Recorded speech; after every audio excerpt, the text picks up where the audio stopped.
I thought I'd show you a little trick here that I thought is really cute. That's the effect it's giving you here. I got two layers, and one image contains some sort of a picture, and the other one contains another picture. And you can load either one in either layer here and combine them. And so for instance, if you have one image containing one layer containing one image, and then combine it here, you can do some interesting contrast adjustments for some areas. Let's have a look at how I did that. Okay, so I'm gonna destroy these layers, and I'm gonna start fresh with a picture like this one here.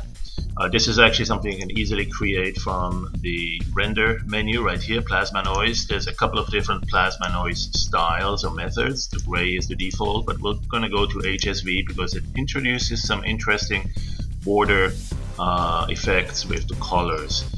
What you want to do is look beyond the colors and kind of think of dark blue here, dark therefore, and then some lighter cyan. If you stay on level 7 and click a few times, maybe at some point you'll find an interesting layout. There, let's keep this one. Okay, so what I'm going to do is drop this and this, and I'm going to first grayscale this. Before that, I'm going to store it because I'm going to need it again. So let's grab this one, we minimize. Let's work with this one. Alright, so we're going to simply grayscale this through an exposure through a colored lens, and we're going to do that 2 times, once on this color and then another one on the opposite color. And the idea is exactly to do that, to kind of focus on the blues, focus on the yellows, focus on the red, focus on the cyan. Whichever it is, it may not even need to be opposite colors, just something that's drastically different, so that you see a big difference between this one here, which is kind of highlighting the dark edges, and this one, which is looking at the opposite and highlighting the bright edges. so interesting phenomenon here. Let's go grab, for instance, put it on red and store that. There you go. And then that's why we needed the colored one, because we can click here to bring it back and redo that grayscale conversion. This time we'll go from this side to this side here, one of the sides. Alright, so we got 2. Let's store this one also. And of course, if you really need this image, even in case of a crash or power outage or battery out, you want to save these to file. This is not saved on the hard drive, this is just stored in memory right now. But the nice thing is you can click it, and whichever you click on, or you have a function here with tons of other options. If you want just the red channel or the HSV or portions of that into your working area. Alright, so now I'm going to load these into 2 different layers. And I'm going to create 3 layers in all. One of them I'm going to move down, that's going to be the bottom one, black. Then I'm going to have this one with the first, and then this one with the second image. Now by default all of it is multiplied to each other. Default mode for us is multiply mode. So what you're gonna do is change the modes so that they actually start adding to that initial black. For instance, you can put them into additive mode, right? So here's additive, and then you can actually use that slider to say, well, how much of a weight factor you want to throw on that. You can make it more or less additive. Same thing with this one. This one's multiply right now. Let's go screen mode, for instance. Okay, and then here you have the adjustment. So now you see the value of having 2 slightly different grayscales that were thrown at rendered through different color lenses, because then you can see the picture from one and combine with the picture of the other. And one that I found really interesting, there's a couple here. There's so many new modes in PD Pro, PD Howler 6, same in PD Artist 2, which is also based on PD Pro 6. So when you're looking at this here, just look at these areas and see how they evolve as I'm moving the slider. Okay, so some great ways to refine some detail or to hide it. And what I'm going to do is have both of them in let's say screen mode, quite a popular scenario. Let's go screen for both, and then you adjust how much of this one you want and how much you want on this one.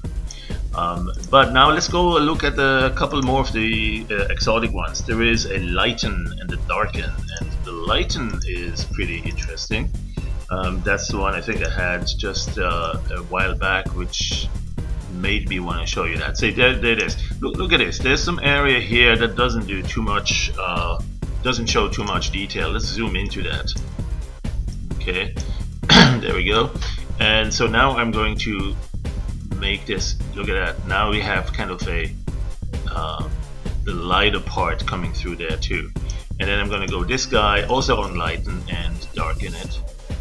Okay, and then this guy on lighten. So one thing that you can do with that is use that perhaps for some sort of a animation in which there's lightning effect. You know, imagine if you have I don't know, collisions of stars or electrical discharges and lightning effects, and you want to make it look like it's only happening somewhere in the background. So what you could do is essentially work with that like this, right? So most of it looks like this, but then for a few split seconds there are some areas that lighten up because they are even brighter. And what that does is it makes it look like it's somewhat hidden by the clouds in the front here. And so that's a nice effect.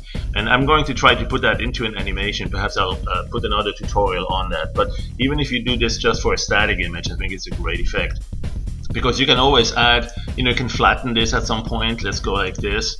And then perhaps add some more, what's it, the adjustment value and contrast, or the gamma. So everything remains a little bit darker, but you do have some areas where it's lightening up, and then you can also even, you know, beautify or modify that with some styles. One thing I like is the mystic vision. If you have some really bright star there somewhere that's shining through behind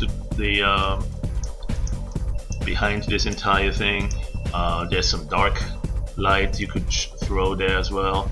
But probably the bright one, the dreamy look, is the better one here.